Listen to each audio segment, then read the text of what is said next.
les images d'eux sont rares. Début 2015, le président Mahamadou Issoufou se rend à la frontière avec le Nigeria pour saluer les bérets verts, force spéciale de l'armée de terre américaine. Cette année-là, Washington et Niamey signent un accord de coopération militaire. Les deux armées peuvent désormais mener des opérations conjointes. Washington forme et équipe les soldats nigériens. À la faveur de l'opération française Serval, lancée en 2013, ils se font discrets.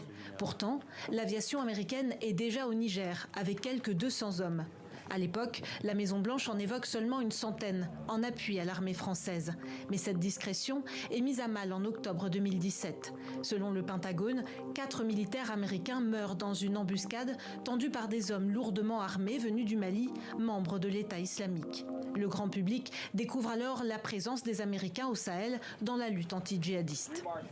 Nous avons des défis sécuritaires sur presque toutes nos frontières.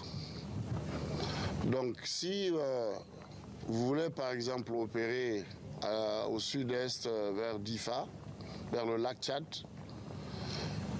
ou si vous voulez opérer vers l'ouest, la position d'Agadez, vous voyez qu'elle est plus centrale. Et c'est justement à Agadez que les Américains installent la base aérienne 201, leur seconde au Niger et leur plus grande sur le continent, après celle de Djibouti. 25 km², 110 millions de dollars d'investissement et 30 millions par an en frais de maintenance. Elle accueille notamment des drones de combat et des avions de transport C-17. Grâce à un équipement de pointe, c'est le principal centre de renseignement et de surveillance des Américains au Sahel. Enfin, officiellement, car en 2018, le New York Times révèle l'existence d'une base secrète de la CIA installée dans le désert, à Dirkou, au nord, pour lancer des attaques contre des insurgés islamistes en Libye.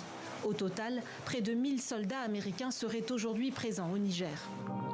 Outre l'aide militaire, la contribution américaine au développement se chiffre en centaines de millions de dollars.